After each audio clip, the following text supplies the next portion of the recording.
Welcome to my first video of my bowl game season previews. This is the Bahamas Bowl. It's MTSU 6-6 MTSU going up against 7-5 Toledo. This is always one of my favorite bowl games, and I love this right at the start of the season. It's Bahamas Bowl. The players, are motivated to be there. Who doesn't want to spend Christmas in the Bahamas? I know I would love to be there. So the Bahamas Bowl, it's a great bowl game. We've seen some incredible back and forth matchups.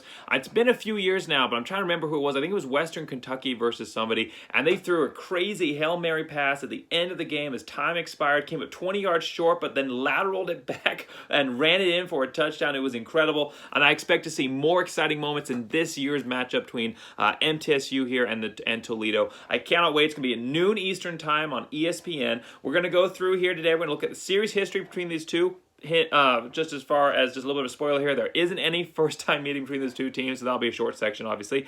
We're going to go through the records of these teams. How do these teams do versus how I and others predicted them at the beginning of the season? Review their record a little bit over here, worst loss, best wins type of thing. We're going to look at top players for both of these teams, a key to the game. What is the key to victory for both of these teams here? And a little bit of analysis overall before we're giving a final prediction. I go with all of these bowl game videos, and I'm just kind of laying this out here because it's the first one. My goal with all these bowl game videos to keep them between 5 and 10 minutes, just a nice short summary of the game before you go in and watch this matchup. So like I said, 6-6 MTSU versus 7-5 Toledo, noon Eastern time on ESPN. If you aren't already a subscriber, please make sure you like and subscribe. It's not just Boise State content. I do all general college football content throughout the season. All right, so like I said, series history, first ever meeting between these two teams. There are a lot of first ever meetings. It kind of seems like with these lower team bowl games, the non-ranked type of teams that the football gods or the whoever, ESPN or the football committees or whoever has assignments with each of these bowl games, that they kind of went with, let's go with uniqueness. Let's try and mix up these teams. So we have a lot of first time meetings between teams this season. I haven't gone through and looked at every single team yet, but of the 8 that I've looked through so far, 4 of these games are featuring first time meeting teams or teams that are meeting for the first time ever. So first time ever meeting between these two teams, so a good way to start the record off here. That's a big one. Want to set a precedent, so you go forward. You never want to have it in the back of your head that you have a loss to a team that you've never played to before going forward the rest of the year. Always great to be able to hold that over whenever you're driving through that team state, to be like, hey, we beat you that one time in 2021. All right, here we go. So overall records of these two teams, MTSU sitting at 6-6, just below exactly what I was predicting for them at the beginning of the season. And when I went through and previewed every single team, I predicted that MTSU would go 6-6, which they have. Athlon Sports, who is my competitor in this, every year I go through the Athlon preview magazine and I see what they predict, and I make my own predictions. So this season, they were predicting MTSU 5-7. So MTSU surprising them a little bit there. A very tough season for MTSU. Played a lot of good teams. Only one loss to a non-bowl. All of their losses were to bowl-eligible teams. So 6 losses, but all of them to bowl-eligible teams. So not an easy record or easy schedule by any means. Toledo, now that's a little bit of a different story. Toledo had a very, very easy schedule. Of course, they had to play Notre Dame. That was the big one. I was expecting a loss there, but I thought Toledo was going to run the table. I liked what I saw of them last season, where I believe they went 4-2. I liked what I saw out of them last season, and I really thought we were going to see a repeat out of this year. I thought with the players that they had coming back, they were going to have a much better season than they ended up having. Unfortunately, so I was predicting 11-1 for Toledo. Very, very different story, obviously, for them this season, going 7-5, but they made it to a bowl game. Athlon Sports was a little closer on this. They were predicting 8-4, so Athlon only one off on them. Worst loss for MTSU. So again, not a lot of bad losses. I mean, most of them were close, and they were all to bowl-eligible teams. So, but the worst would probably be to a 6-6 ODU team, but it was only 24-17, so only 1 score difference. Other than that, I mean, they had a really good season, putting together wins against the teams they were supposed to win against, and coming up close against good bowl-eligible teams. Toledo, there's a lot of losses to pick from that are bad losses. Probably the worst one for Toledo is a 22-6 beatdown against Colorado State, who I'm a Mountain West fan. I watch a lot of Mountain West football, and Colorado State is not a good team this year. 3-9 was the Rams' final record. Yeah, they played some good teams close, but they overall they were not a good program, and Toledo really should have won that game, and they didn't. So 22-6. Best wins overall, MTSU. Like I said, they ended up losing a lot of these games to the good opponents on their record, but they did beat some good teams, and their best win here probably for me looking back in their season is against Marshall. 7-5 Marshall, 34-28 victory against Marshall. Toledo, really nobody. I mean, they really didn't beat anybody to speak of. Like I said, a super easy schedule here that they should have blown through and didn't. Very unfortunate for them. But they did get a win against Western Michigan, who's not, 7-5. They're a bowl-eligible team. And they did, Western Michigan, don't forget, beat Pittsburgh, the ACC champion, at the beginning of the season here. So Toledo got a nice win, 34-15 win against Western Michigan. So they showed promise this season. They played a lot of close games. They were really close to being the team I thought that they could be and just ended up not pulling it off. All right, top players for these two teams. Well, for MTSU, usually I'll pick a quarterback, a running back, wide receiver. Offense is the focus, but with MTSU, they have a deep player on defense that you cannot ignore, and he is my top player for MTSU.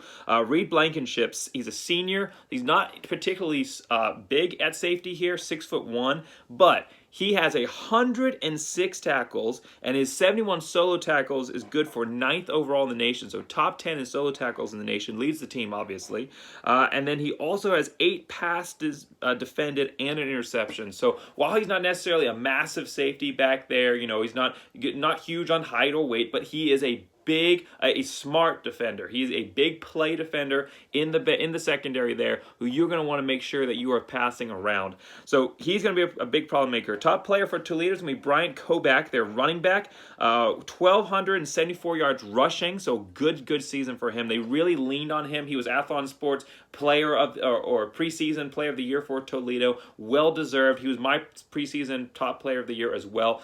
Definitely earned the hype. Of course, coming back last season and coming after having a great year last year on the reduced COVID year for Toledo. He had over 500 yards rushing in only 6 games. But this season, even better, 6.7 yards per carry, 15 touchdowns, 1,274 yards rushing. So keys to the game. What's it going to take for each of these teams to get the win? Well, for MTSU, it's going to be make Toledo one-dimensional. Now, Toledo's had a pretty good year behind their freshman quarterback, DeQuan Finn, but he came in halfway through the season. So he's a true freshman, or he's listed as, I believe he is a true freshman here.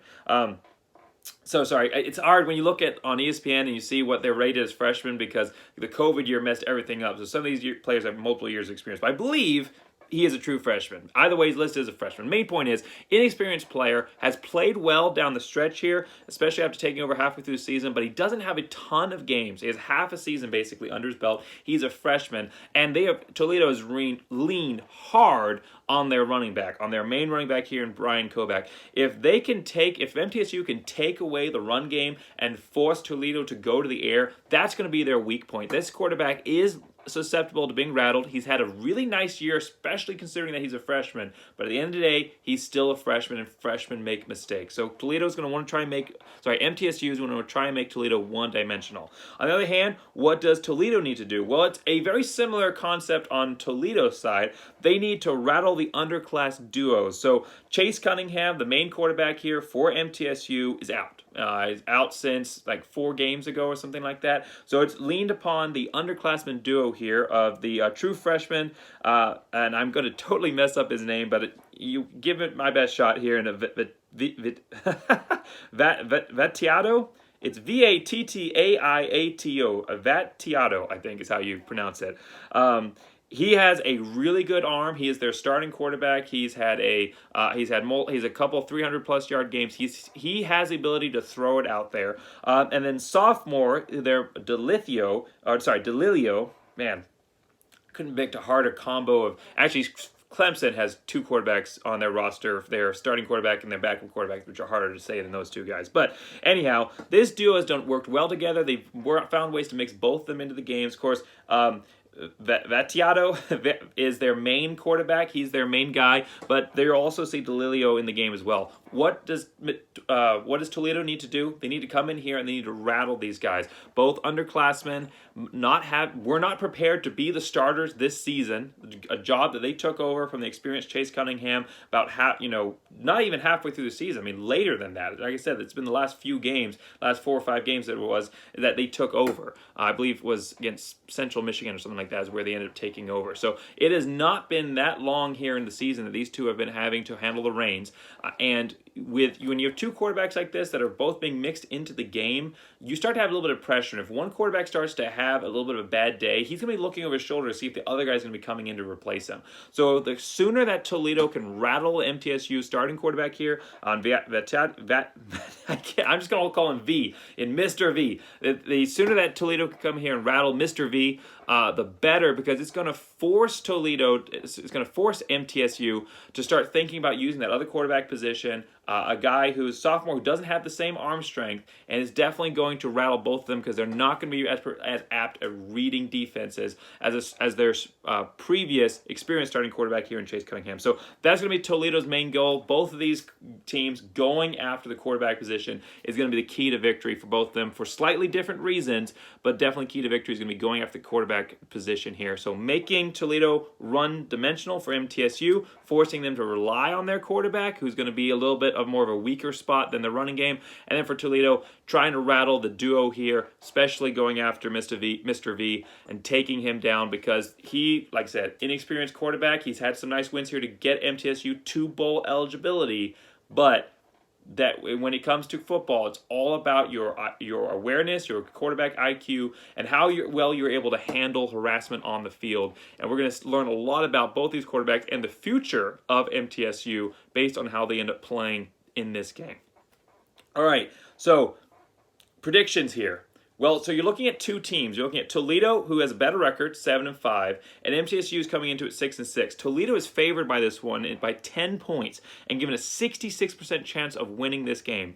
However, when I look at MTSU's schedule, I think that they are better than that record overall. They are better than that 6-6 record because they have been in a lot of close games against good teams, bowl-eligible teams. I think if you put MTSU in Toledo's record, Toledo's schedule, which Toledo's schedule was way easier than MTSU's, I think MTSU is the one coming into this with 7-5 or 8-4 or maybe even better of a record versus Toledo coming into it with 7-5. I think that MTSU is the hidden gem here. I think MTSU is the team that is playing harder, has more guts, has shown it down the stretch here, even through adversity, even while losing their starting quarterback, coming in here with these two young bucks, being able to come in and still get the wins. I'm trusting in MTSU in this one. Now, if Toledo's running back, Brian Kovac, goes off and has a game, it's going to be hard to win. But I think MTSU is smart enough here to be able to reduce that, to limit that as much as possible. I think it's going to be a close back-and-forth game like these Bahama Bowls usually are. I'm excited to see what ends up happening, but I'm predicting a close back-and-forth game that ends up with MTSU taking the win. I'm calling under on the over-under. All right. Thank you for watching this video. I'm going to be previewing every single bowl game. I apologize that this one was a little bit rough or I had difficulty pronouncing some of the names. That's not going to change. I'm telling you that. That is not my strong point in pronouncing some of these players' names. But I will try to clear it up with some of these other games going down the stretch as far as just making things smoother. But thank you for watching this video. Make sure you like and subscribe. I'm going to be going through every single bowl game. So next up, going through the Tail Greeter Cure Bowl. The Cure Bowl here between Northern Illinois and Coastal Carolina. Thank you so much for watching.